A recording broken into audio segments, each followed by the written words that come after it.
Mi madre les dio a sus nietos iPads, joyas y dinero, excepto a mi hija. Finalmente, le susurró a mi madre, abuela, ¿por qué no tengo un regalo? La fría respuesta de mi madre, hemos votado. Tú y tu padre no son nuestra familia. ¿Preguntarle a tu padre? Si no hay $450,000, no hay familia. Pero nunca imaginó que la respuesta de mi hija lo silenciaría a todos. Me llamo Madison y tengo 26 años.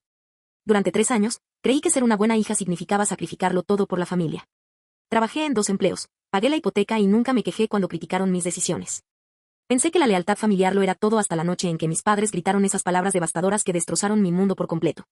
Me dijeron que me fuera y no volviera jamás. Y eso hice.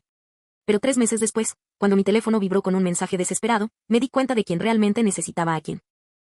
Antes de compartir lo que pasó después, por favor, dale a me gusta y cuéntame en los comentarios desde donde lo estás viendo hoy. Ahora, déjame contarte cómo alejarme de mi familia se convirtió en la mejor decisión de mi vida. Al crecer en un modesto suburbio a las afueras de Columbus, Ohio, siempre me enorgullecí de ser responsable. Mi padre, Richard, trabajaba largas jornadas en una fábrica local. Tenía las manos manchadas de aceite de motor y la espalda dolorida por años de trabajo manual. Mi madre, Patricia, trabajaba a tiempo parcial como contable en una pequeña firma de contabilidad, aunque sus migrañas crónicas a menudo la obligaban a quedarse en casa durante días. Luego estaba mi hermano menor, Lucas, 3 años menor que yo, quien parecía desenvolverse en la vida con ese encanto natural que hacía que todo pareciera fácil. Desde pequeña, asumí con naturalidad el papel de pacificadora. Mientras Lucas crecía, yo hacía berrinches o me rebelaba contra las reglas de casa. Resolvía los conflictos y me aseguraba de que todos se sintieran escuchados. Cuando mis padres discutían por dinero, lo cual ocurría con frecuencia, yo distraía a Lucas con juegos o ayudándole con las tareas. Los profesores me querían porque nunca causaba problemas, entregaba todas las tareas a tiempo y disfrutaba de verdad aprendiendo. Mis boletines de calificaciones estaban llenos de buenas calificaciones y comentarios elogiosos sobre mi madurez y mi capacidad de ayudar. La primera vez que contribuí económicamente a mi trabajo fue durante mi último año de preparatoria. A Richard le habían reducido el horario debido a una reducción de personal en la empresa, y los problemas de salud de Patricia le impedían faltar al trabajo más de lo habitual. Sin que nadie me lo pidiera, conseguí un trabajo a tiempo parcial en un supermercado local, trabajando por las tardes y los fines de semana. Cuando les di a mis padres mi primer sueldo, menos una pequeña cantidad que guardé para gasolina y útiles escolares, el alivio en sus rostros me llenó el pecho de orgullo. Madison, cariño, no tienes que hacer esto, había dicho Patricia, pero sus dedos apretaban el cheque con fuerza. Quiero ayudar, respondí, sintiendo cada palabra. Somos una familia. Nos cuidamos mutuamente. Ese se convirtió en mi mantra durante la universidad. Mientras otros estudiantes se preocupaban por los préstamos estudiantiles y los trabajos de medio tiempo para gastar dinero, yo trabajaba para ayudar a mi familia. Elegí una escuela pública cerca de casa, viví en la residencia más barata que encontré y enviaba dinero a casa siempre que podía. Mis padres llamaban para agradecerme, contándoles a vecinos y familiares sobre su hija responsable y madura, que nunca olvidó sus orígenes. Después de graduarme, regresar a casa se sintió natural. Había conseguido un trabajo decente durante medio año más en una universidad a 2 horas de distancia. La situación parecía perfecta. Podría ahorrarme el alquiler mientras ayudaba a mi familia a superar lo que supuse que sería una mala racha temporal. La cuota mensual de la hipoteca era de $1,847. Cuando mis padres me propusieron hacerme cargo, casi les daba vergüenza preguntar. Richard me explicó que, entre su horario reducido y los constantes problemas de salud de Patricia, les costaba mucho cumplir con todas sus obligaciones. Solo hasta que nos recuperemos, me aseguró Patricia, quizás 6 meses al año como máximo. Acepté sin dudarlo. Junto con la hipoteca, fui haciéndome cargo poco a poco de los servicios públicos, la compra y varios gastos de la casa. Para llegar a fin de mes, conseguí un segundo trabajo los fines de semana en una tienda de ropa del centro comercial. Entre ambos trabajos, trabajaba casi 60 horas a la semana, pero ver a mis padres estresados hacía que cada día agotador valiera la pena. Mi rutina diaria se convirtió en una danza de responsabilidades cuidadosamente coreografiada. Me despertaba a las 5:30, hacía un poco de ejercicio en el sótano, me duchaba y tomaba un café antes de ir a mi trabajo principal. Durante las pausas para comer, pagaba facturas en línea o hacía recados familiares. Después del trabajo, hacía la compra, recogía las recetas de Patricia o la llevaba a sus citas médicas cuando Richard no podía salir temprano. Pasaba las tardes cocinando la cena 2 veces por semana, ayudando con las tareas del hogar e intentando mantener algo de vida social. La validación que recibía me resultaba embriagadora. Los vecinos comentaban lo maravillosa que era mi hija y lo afortunados que eran mis padres de tener una hija tan responsable. Mis familiares alabaron mi madurez y altruismo durante las reuniones navideñas. Mis padres parecían sinceramente agradecidos y a menudo mencionaban mis contribuciones a amigos y compañeros de trabajo. Madison ha sido una gran bendición, decía Patricia durante las funciones de la iglesia. No sé qué haríamos sin ella. Con el paso de los meses, el arreglo temporal se volvió permanente, aunque nadie lo mencionó explícitamente. Cuando Lucas necesitó libros de texto que costaban $400, los pagué sin que me lo pidieran. Cuando el coche familiar necesitó $800 en reparaciones, también me encargué de eso.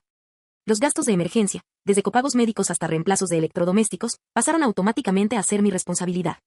Me dije a mí mismo que esto era lo que significaba ser familia. Así se veía el amor en acción. Mientras mis amigos de mi edad viajaban, salían o estudiaban posgrados, yo construía algo significativo, una base de seguridad para las personas que más quería. Mi fondo para el apartamento se convirtió en el fondo de emergencia familiar.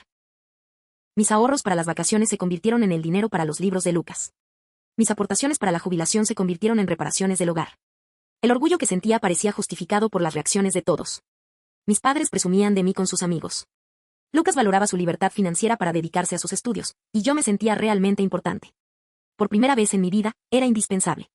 Mis contribuciones fueron importantes de manera tangible y medible. Mirando hacia atrás, puedo ver cómo la dinámica cambió gradualmente, pero en aquel entonces, todo parecía natural y correcto. Yo era la hija exitosa, la responsable, el pilar financiero de la familia. Mi identidad se entrelazó por completo con mi capacidad de proveer y sacrificarme. Medía mi valor por cuánto podía dar, cuántos problemas podía resolver y cuán agradecida parecía mi familia. Lo que no me di cuenta fue que la gratitud puede transformarse en expectativa tan lentamente que no te das cuenta hasta que desaparece por completo. El cambio en la actitud de mi familia hacia mí fue tan gradual que al principio lo descarté como mi imaginación. Empezó con pequeños comentarios que parecían inofensivos, pero que me dejaron un poco intranquilo. Durante una de nuestras cenas dominicales habituales, Patricia mencionó a la hija de una compañera de trabajo que acababa de comprometerse. Solo tiene 24 años, pero tiene toda su vida resuelta, dijo, mirándome significativamente. Algunas chicas saben cómo equilibrar su carrera y su vida personal. La insinuación me dolió, pero le quité importancia. Unas semanas después, Richard hizo un comentario casual sobre mi horario de trabajo. Sabes, Madison, trabajar sin parar y no divertirse hace que la vida sea bastante aburrida. ¿Cuándo fue la última vez que tuviste una cita? Había tenido exactamente 2 citas el año pasado, ambas organizadas por compañeros bien intencionados. Ambos terminaron antes de tiempo porque estaba agotada por tener 2 trabajos y no podía concentrarme en conversaciones que no giraran en torno a responsabilidades inmediatas. Pero ¿cómo podía explicar que apenas tenía tiempo para dormir, y mucho menos para el amor?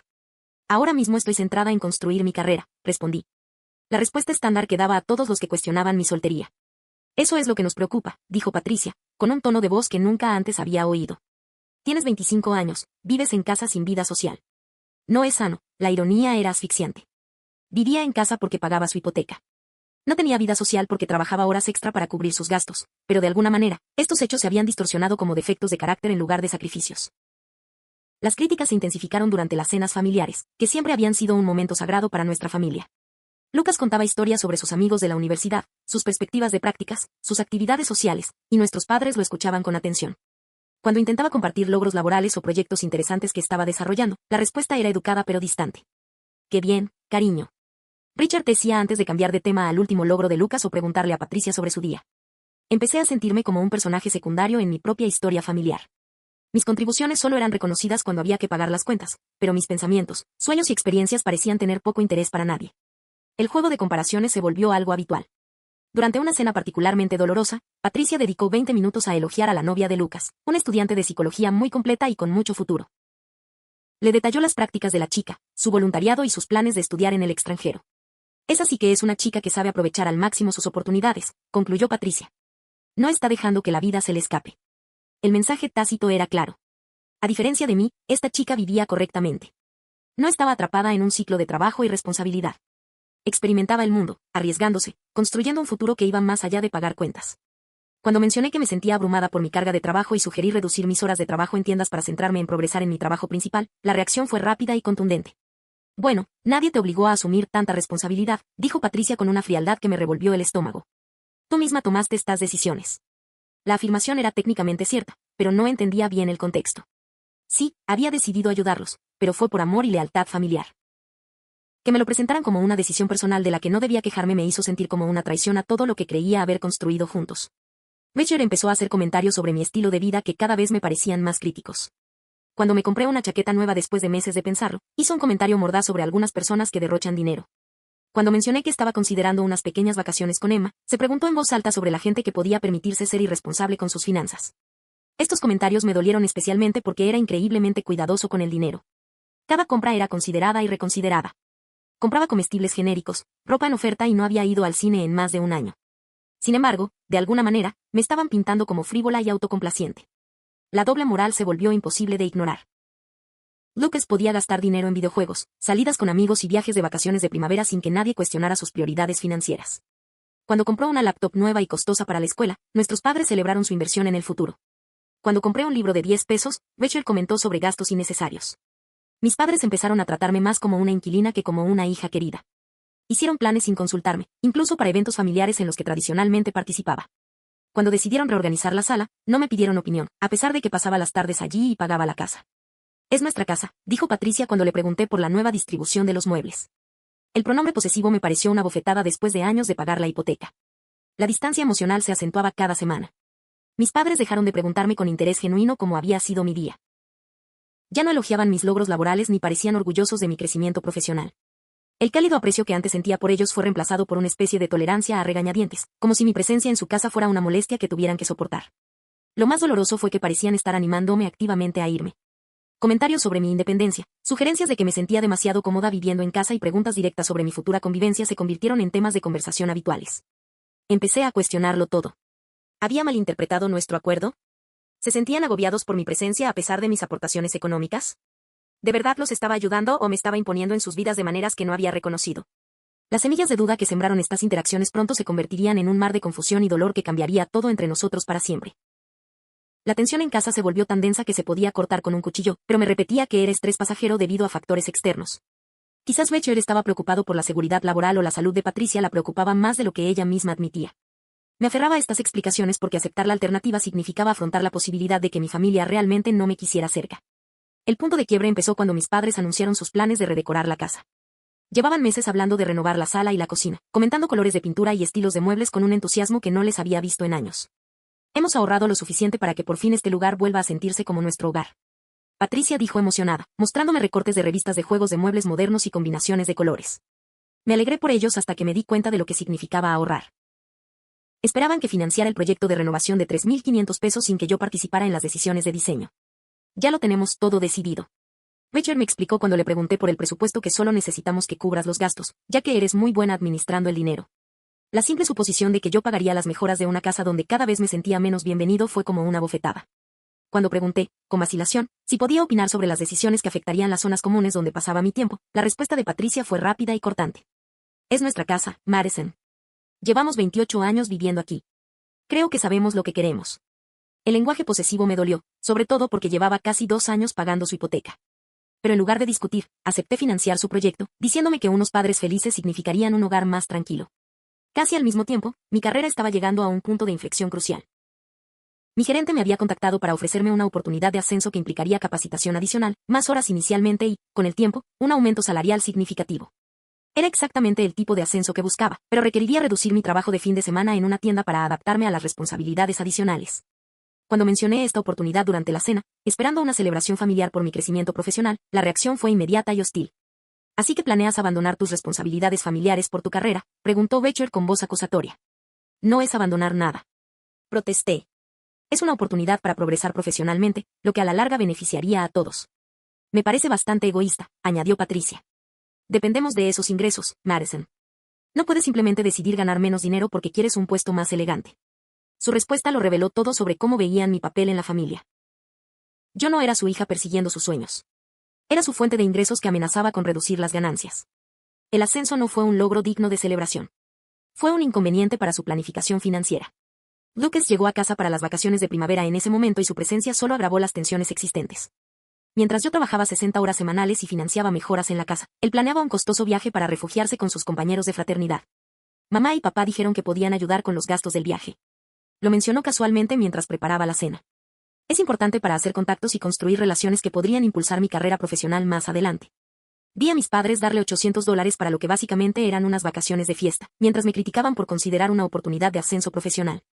La doble moral era tan evidente que ya no podía ignorarla. La situación empeoró cuando Emma vino de visita un fin de semana. Había estado tan aislado por mi horario de trabajo y mis obligaciones familiares que ya casi no veía a mis amigos, así que su visita se sentía como una oportunidad única para reconectar con mi vida social. Emma notó de inmediato la dinámica familiar durante su estancia. En la cena, vio a mis padres elogiar efusivamente a Lucas por su rendimiento académico y sus actividades sociales, mientras que apenas reconocían mis logros laborales. Cuando mencioné una exitosa campaña de marketing que había desarrollado, Rachel cambió de tema en 30 segundos para preguntarle a Lucas sobre sus solicitudes de prácticas. Madison ha sido un gran apoyo para esta familia, dijo Emma, intentando desviar la atención hacia mis contribuciones. Es increíble cómo se las arregla con 2 trabajos y sigue ayudando con todo por aquí. El silencio que siguió a su comentario fue ensordecedor. Mis padres intercambiaron miradas que no supe interpretar y, de repente, Lucas se interesó mucho en su comida. Más tarde esa noche, Emma me llevó aparte para una conversación privada que resultaría ser un punto de inflexión. Necesito preguntarte algo y quiero que pienses bien tu respuesta, dijo con dulzura. ¿Te sientes apreciado en esta casa? La pregunta me impactó como un puñetazo, pues me obligó a confrontar sentimientos que llevaba meses reprimiendo. Por supuesto, respondí automáticamente. Son mi familia. No fue eso lo que pregunté, insistió Emma. ¿Te sientes apreciado? ¿Te tratan como alguien a quien agradecen tener cerca o como alguien de quien esperan cosas?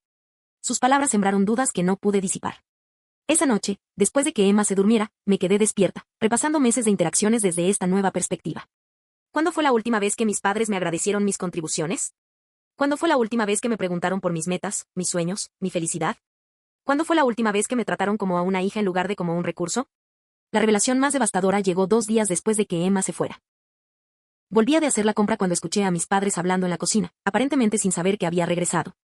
Ojalá Madison se mudara de una vez, decía Patricia.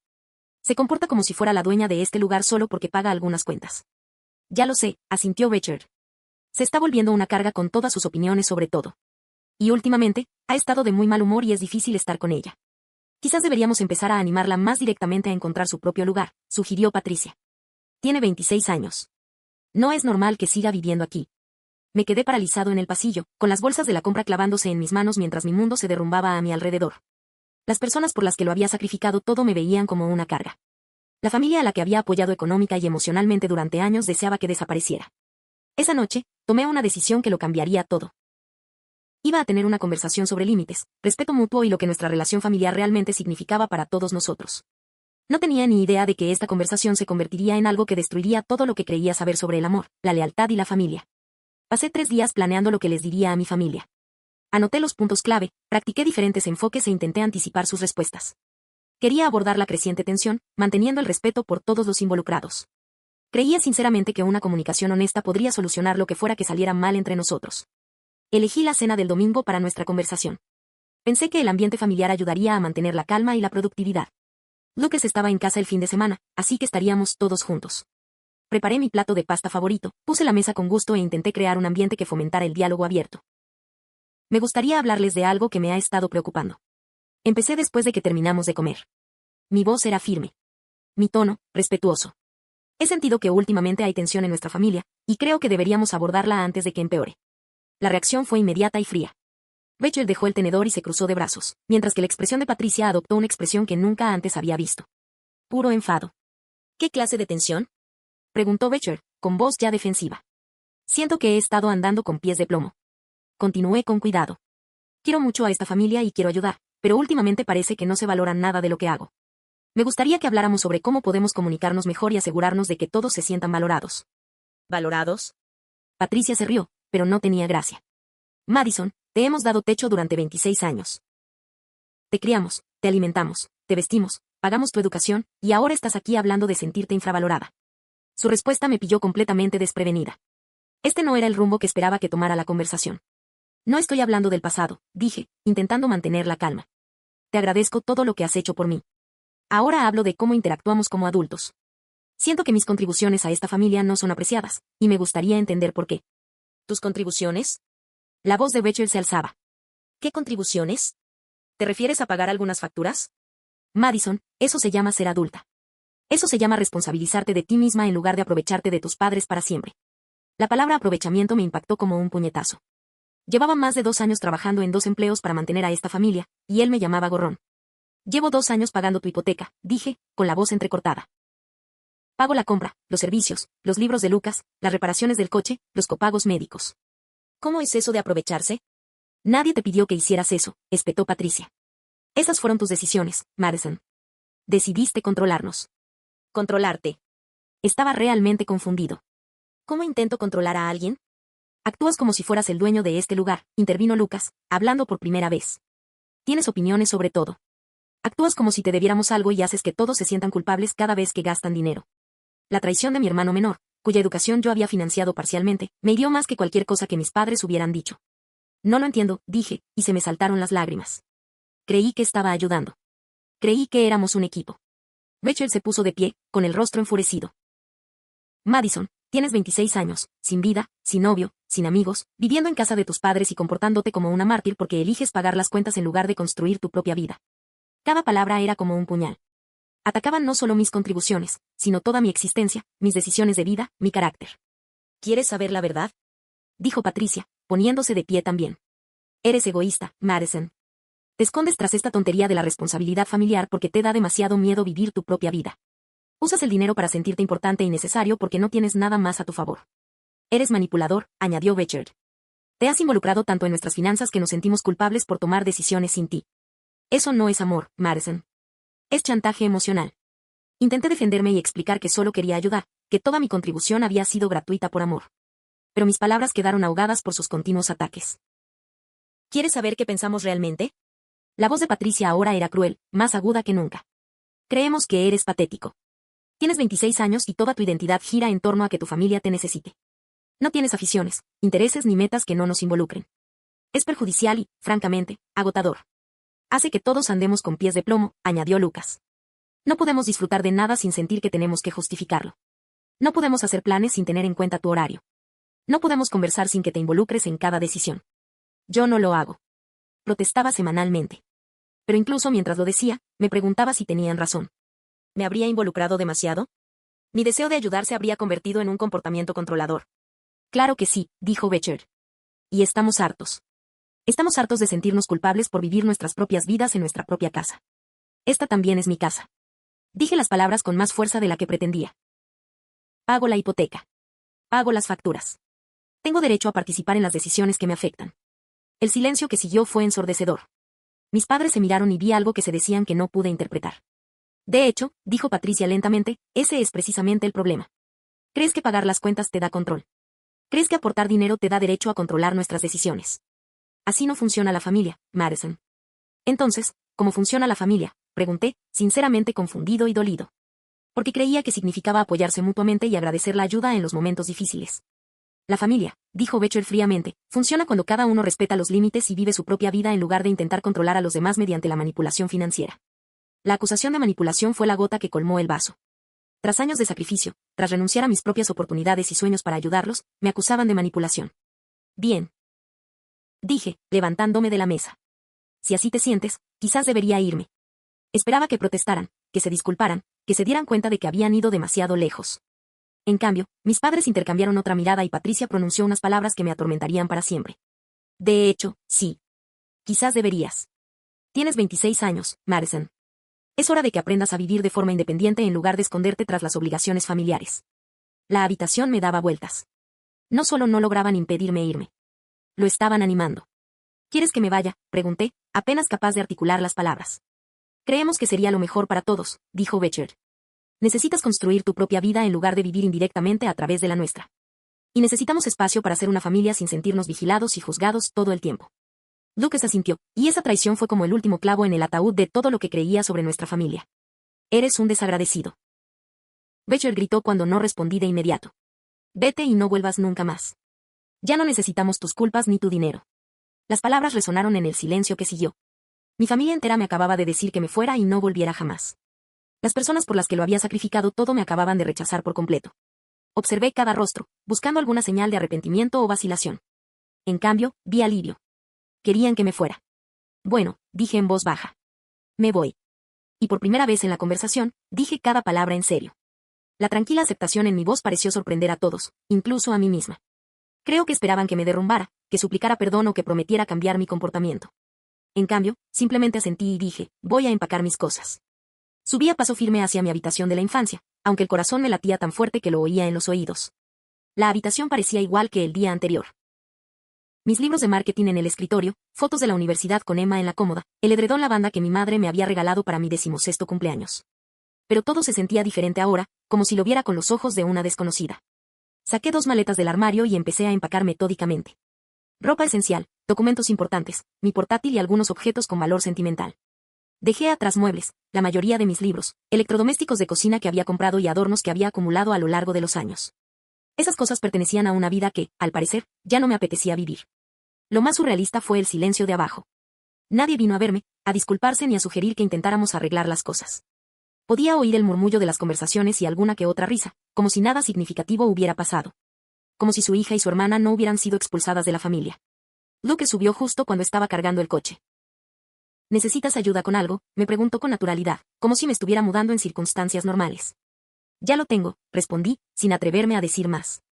Me ayudó a llevar la mochila del ordenador al coche, charlando un rato sobre el tiempo y sus próximos exámenes finales. La normalidad de su comportamiento era más dolorosa que su hostilidad descarada.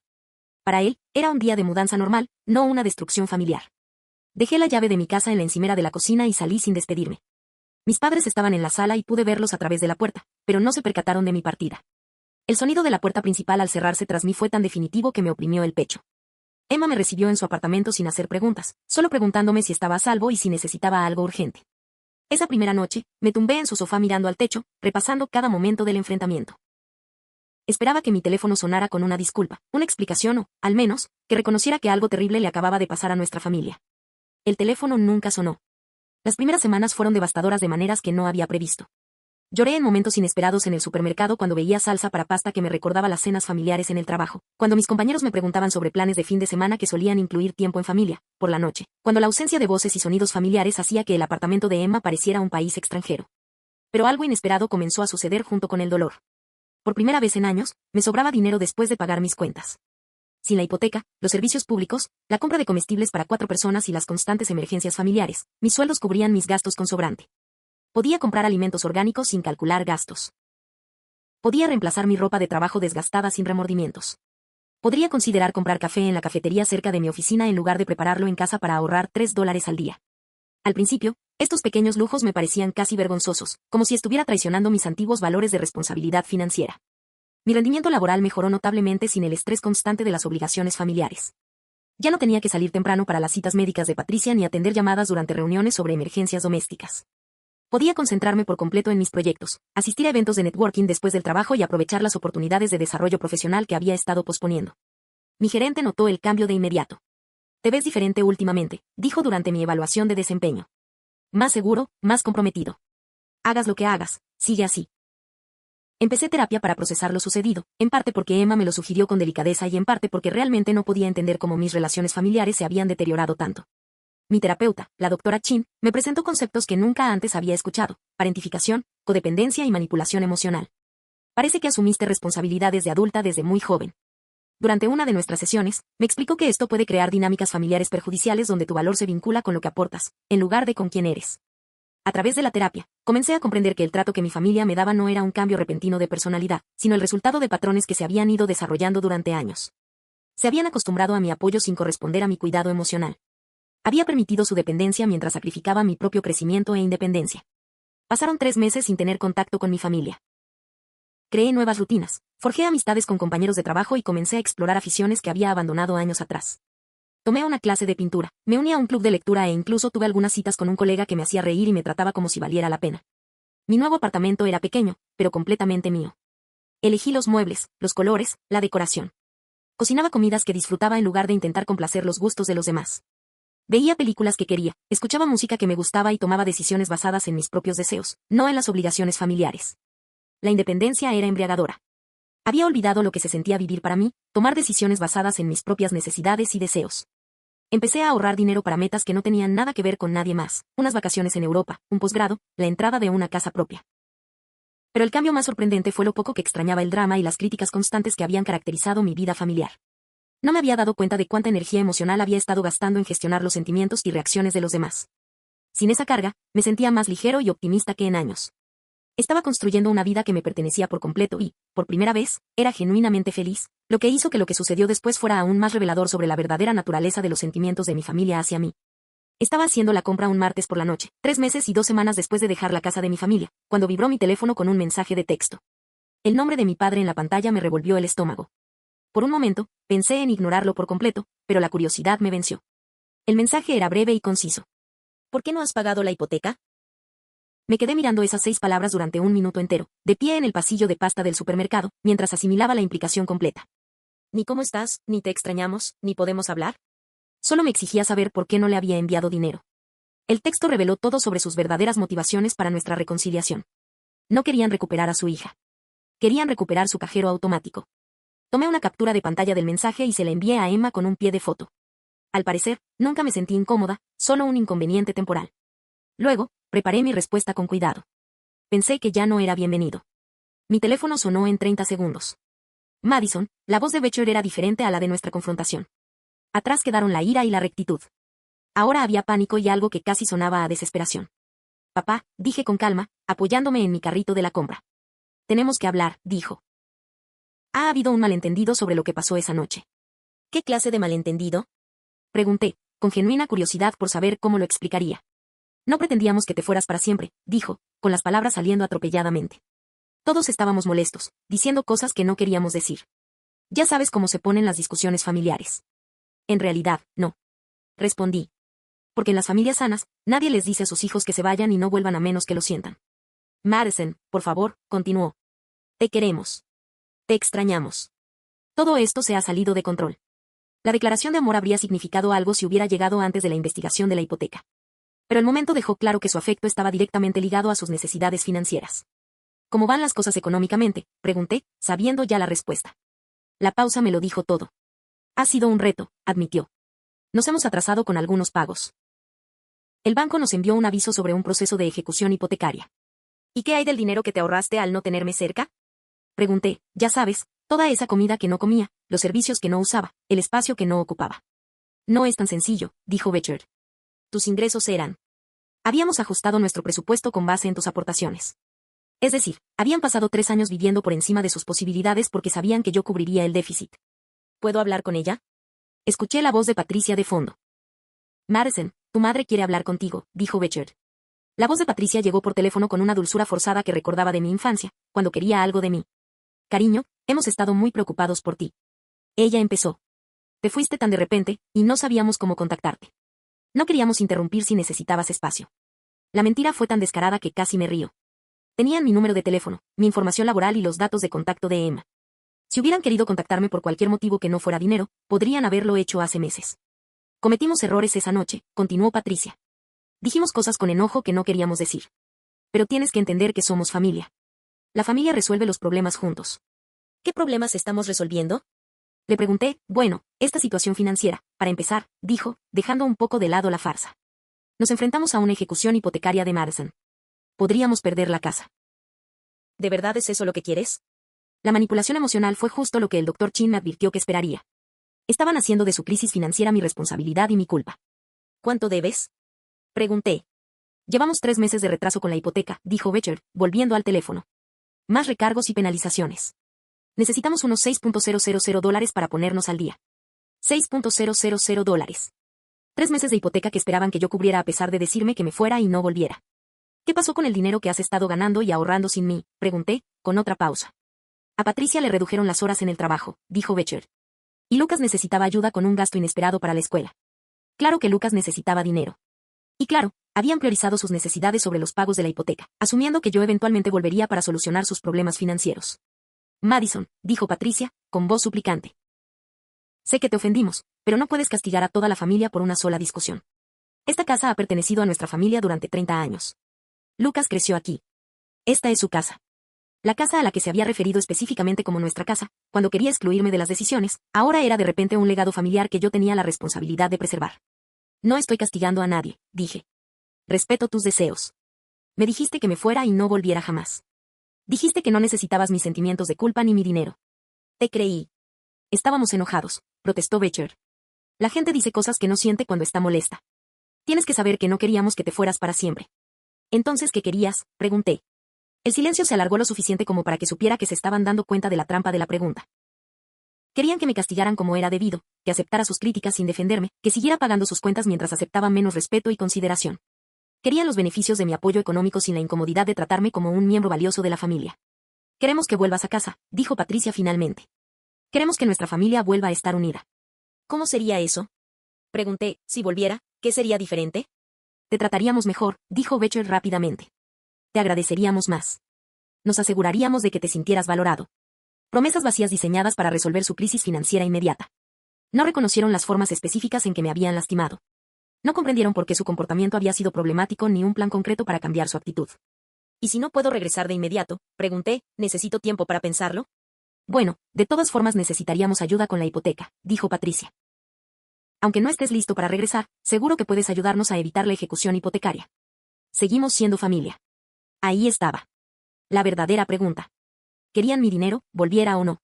Querían que volviera a hacerme cargo de las finanzas de su hogar mientras decidían si toleraban mi presencia. Observé a otros compradores en el supermercado, viviendo su vida normal, decidiendo sus planes para la cena y el fin de semana. Pensé en la tranquilidad de mi apartamento, en el aumento de mis ahorros, en la mejora de mi rendimiento laboral y en mi renovada autoestima. Te llamo luego. Dije y colgué.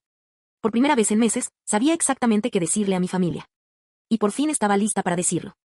Esperé 2 días antes de volver a llamar a mis padres, no porque necesitara tiempo para tomar una decisión, sino porque quería tener completamente claros mis límites antes de comunicárselos.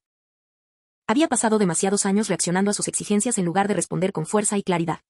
Cuando finalmente llamé, Richard contestó al primer timbre. Madison, gracias a Dios, dijo, hemos estado esperando noticias tuyas. Ya tomé una decisión. Dije con calma. No volveré a casa y no ayudaré con la hipoteca ni con ninguna otra obligación financiera. El silencio se prolongó tanto que me pregunté si se habría cortado la llamada. ¿Qué quieres decir? La voz de Patricia sonó por el altavoz, áspera y llena de incredulidad. Dije exactamente lo mismo. No voy a volver ni voy a enviar dinero, pero explicamos que no queríamos decir lo que dijimos esa noche, protestó Richard. Estábamos molestos. Queremos que vuelvas a casa. No, no quieres. Le respondí, ¿quieres mi dinero? Si me quisieras, me habrías llamado hace 3 meses para disculparte. Me habrías contactado cuando te diste cuenta de que me extrañabas, no cuando te diste cuenta de que extrañabas mis contribuciones económicas. Eso no es justo, dijo Patricia. Te dimos espacio porque pensamos que era lo que querías. Me diste espacio porque era más fácil que admitir que te equivocabas, corregí. Y solo lo cortaste cuando necesitabas algo de mí. Podía oír una conversación apagada de fondo, luego Richard volvió a hablar. Madison, entiendo tu dolor, pero nos enfrentamos a una ejecución hipotecaria. Podríamos perder nuestra casa.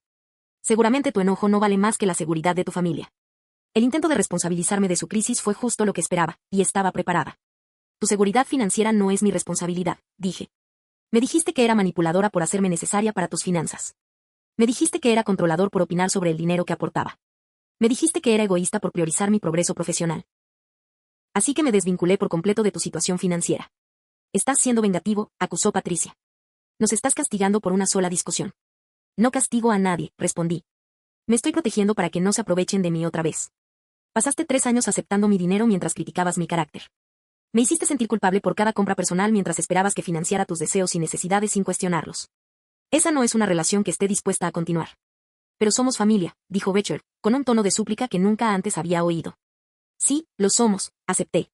Y la familia debe apoyar el crecimiento mutuo, celebrar los logros de cada uno y tratarse con respeto. ¿Cuándo fue la última vez que hiciste algo así por mí?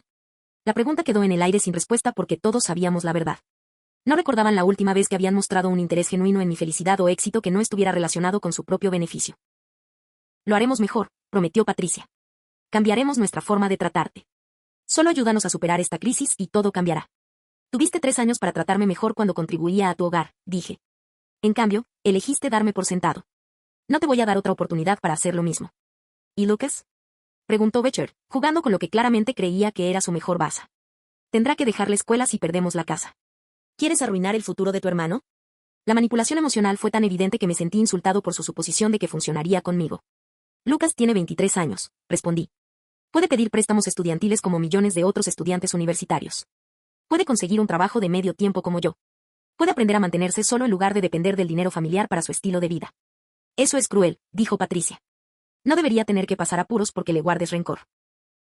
No es cruel esperar que un adulto sea responsable financieramente, dije. No es rencor negarme a apoyar a una familia que no me respeta. Se llama tener límites. La conversación continuó durante otros 20 minutos, con mis padres alternando entre culpabilizaciones, promesas vacías y sutiles amenazas sobre lo que sucedería con nuestras relaciones familiares si no los ayudaba. Lo escuché todo con una indiferencia que me sorprendió. Finalmente, terminé la llamada con unas palabras que llevaba días preparando. Pasé 3 años siendo tu cajero automático mientras me criticabas y me desestimabas, dije. Sacrifiqué mi vida social, mi ascenso profesional y mi autoestima para que estuvieras cómoda. No lo apreciaste entonces, y ahora solo lo extrañas porque necesitas dinero. No volveré para que me den por sentado otra vez. Madison, por favor, Richard, lo intenté una vez más. Me dijiste que me fuera y no volviera jamás, continué. Dijiste que no necesitabas mis sentimientos de culpa ni mi dinero. Respeté tus deseos entonces y los respeto ahora. No vuelvas a contactarme a menos que tengas algo que decir que no implique pedir dinero. Colgué y bloqueé sus números inmediatamente.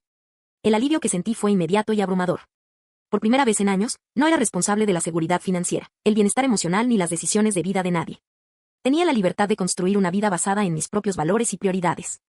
6 meses después, recibí un ascenso en el trabajo que incluía un aumento salarial significativo. Me mudé a un hermoso apartamento de una habitación con pisos de madera y un balcón con vista a un pequeño parque. Empecé a salir con alguien que apreciaba mi ambición e independencia. Me fui de vacaciones a Italia con Emma, algo que nunca me habría podido permitir mientras mantenía a mi familia. Y lo más importante, aprendí a valorarme como siempre había valorado a los demás. Descubrí que mi valor no se determinaba por cuánto pudiera sacrificar ni por cuántos problemas pudiera resolver para los demás. Era valioso simplemente por existir, por ser amable, trabajador y considerado, no por ser útil. Nunca volví a saber de mi familia, lo cual me reveló todo lo que necesitaba saber sobre lo que realmente había significado para ellos. A través de las redes sociales, me enteré de que habían perdido la casa y se habían mudado a una propiedad de alquiler más pequeña. Lucas se transfirió a un colegio comunitario y consiguió un trabajo de medio tiempo. Mis padres redujeron significativamente su estilo de vida. Sentí tristeza por sus dificultades, pero no culpa. Habían tomado decisiones que los llevaron a esa situación, y tendrían que tomar decisiones para mejorarla. Esas decisiones no eran mi responsabilidad. La lección más valiosa que aprendí fue esta: el amor nunca debería exigir que te entusiasmes para mantener a los demás calientes. La verdadera familia apoya tu crecimiento y celebra tus éxitos en lugar de explotar tu lealtad y dar por sentados tus sacrificios. Pensé que ser una buena hija significaba sacrificarlo todo por la familia, pero aprendí que ser una buena hija significa respetarse lo suficiente como para esperar respeto y reciprocidad. A veces, lo más amoroso es dejar que las personas asuman las consecuencias de sus decisiones, porque solo así aprenden a tomar mejores decisiones. No soy desagradecida por lo que mi familia me dio durante mi infancia. Agradezco la fuerza que encontré para reconocer cuando dar se convirtió en permisividad, cuando el amor en explotación y cuando la lealtad en autodestrucción. Alejarme de mi familia fue lo más difícil que he hecho, pero también fue el momento en que finalmente aprendí a amarme.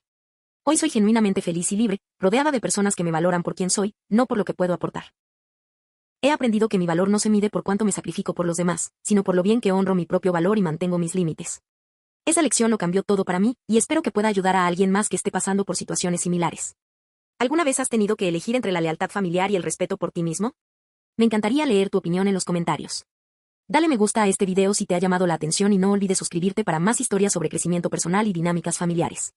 Comparte esto con quien necesite saber que está bien priorizarse a veces. Gracias por escuchar mi historia y recuerda que mereces ser tratado con la misma amabilidad y respeto que les muestras a los demás. Cuídense mucho y nos vemos en el próximo video.